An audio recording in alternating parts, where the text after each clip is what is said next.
हेडलाईन्सचे प्रायोजक आहे NBC bearings, लांब पळण्यासाठी। या निवडणुकीत काय होईल हे ब्रह्मदेव सुद्धा सांगू शकणार नाही। ठाकरेंपासून लांब असणारा अल्पसंख्याक समाज यंदा ठाकरे गटासोबत। अजित पवारांच्या वक्तव्याची राजकीय वर्तुळात चर्चा। विरोधकांच्या संविधान बदलाच्या आरोपाचा परिणाम लोकसभा निवडणुकीत दिसला। मोदींनी नाकारलं तरीही आरोप खोलवर रुजला होता। भुजबळांचं वक्तव्य। इंडिया आघाडीच्या बैठकीला ममता बॅनर्जी उपस्थित राहणार नाहीत। 1 जूनला नवी दिल्लीत इंडिया आघाडीची महत्त्वाची बैठक। खरगे, पवार, ठाकरेंसह इतर प्रमुख नेते उपस्थित राहणार। अग्रवालसाठी कुणी फोन केला हे लोकांना माहिती आहे। मोक्कामधील आरोपीला सोडवलं असं उघडपणे सांगणाऱ्या व्यक्तीसाठी अग्रवाल ही किरकोळ गोष्ट। जितेंद्र आव्हाडांची अजित पवारांवर टीका।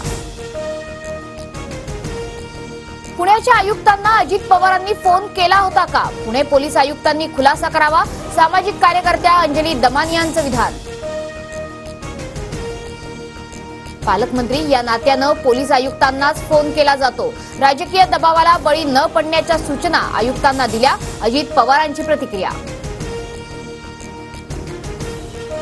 महायुतीचे नेते विधानसभेच्या जागा वाटपाचा फॉर्म्युला ठरवतील। भाजपला सर्वाधिक जागा मिळतील। दोन्ही मित्रपक्षांचा योग्य सन्मान राखला जाईल। फडणवीसांची प्रतिक्रिया।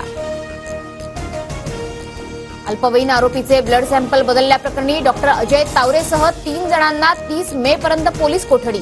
तर मी शांत बसणार नाही, सगळ्यांची नावं उघड करणार। तावरेचा पोलीस तपासात इशारा। पुणे अपघातातील आरोपीचे ब्लड सॅम्पल बदलण्यासाठी श्रीहरी हळनोरला 3 लाखांची लाच दिलेली 3 लाख रुपयांची रक्कम जप्त। पुणे गुन्हे शाखेची मोठी कारवाई।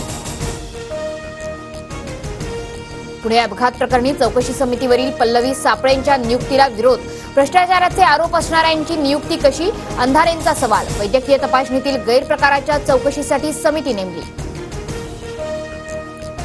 जामिनासाठी बाल न्याय मंडळाच्या सदस्यावर दबाव होता का? अल्पवयीन आरोपीला निबंध लिहिण्याच्या अटीवर जामीन देणाऱ्या बाल न्याय मंडळाच्या खासगी सदस्याची चौकशी होणार।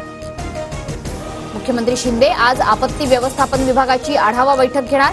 मान्सून पूर्वतयारी, पूर, दरडी कोसळण्याच्या घटनांबाबत आढावा घेतला जाणार। राज्यात जूनपासून कोसळधारा।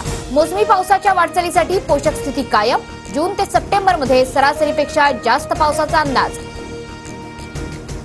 नवी मुंबईत आज 14 तास पाणीपुरवठा बंद राहणार।